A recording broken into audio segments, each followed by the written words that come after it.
हम अपनी नज़र के सामने सारा संघर्ष देखते हैं। अध्ययन करने का, परीक्षा उत्तीर्ण करने का, जीने का संघर्ष है। घर से दूर किसी स्थान पर सहजता से रह सकें, वह भी एक संघर्ष है। अच्छी तरह से हंसते खेलते जीवन गुजार सकें, इसके लिए भी संघर्ष करते हैं।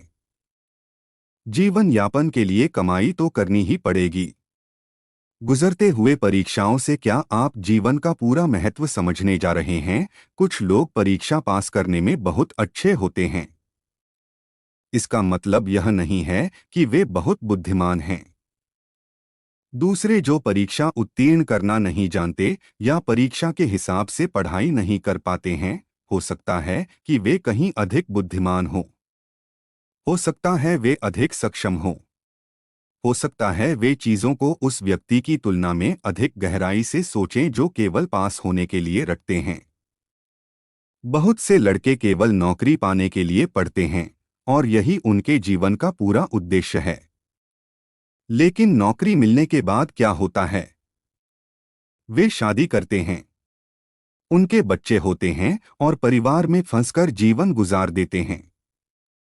क्लर्क, वकील, पुलिसकर्मी बन तो जाते हैं, लेकिन पत्नियों के साथ, अपने बच्चों के साथ उनका संघर्ष भी चलता रहता है। क्या आपको अपने परिवार से इन सब के बारे में जानकारी नहीं मिली है? तो आप शिक्षित क्यों होना चाहते हैं? आप क्यों पढ़ लिख कर कुछ बनना चाहते हैं?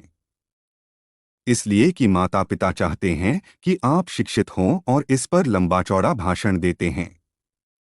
तो क्या आपको शिक्षा का अर्थ नहीं जानना चाहिए, जिसका अर्थ केवल पढ़ने में सक्षम होना और परीक्षा पास करना नहीं है?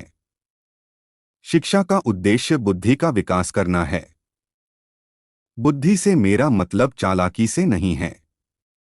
किसी और से आगे निकलने के लिए चतुर बनने की कोशिश करना बुद्धिमानी नहीं है।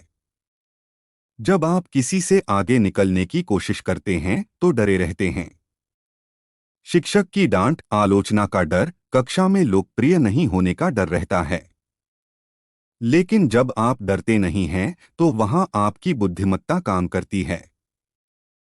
निश्चित रूप से यही शिक्षा का सार है। डर के कारणों को समझने और उसके निदान के लिए शिक्षा जरूरी है। मान लीजिए कि आपने कुछ ऐसा किया है जिसमें आपके माता पिता और समाज शामिल नहीं हैं। वह ऐसा करने से मना कर रहे हैं। मान लीजिए आप किसी ऐसे व्यक्ति से शादी करना चाहते हैं जो आपकी जातीय वर्ग का नहीं है। क्या आपको डर नहीं लगेगा कि लोग क्या कहेंगे? इसी तरह आप बीमारी से, मौत से डरते हैं। हम में से ज्यादातर लोग डरते हैं। अगर हम इसके बारे में सोचें तो देखेंगे कि लगभग हर किसी को डर सता रहा है। डर से मुक्ति दिलाने वाली सबसे बड़ी ताकत शिक्षा है।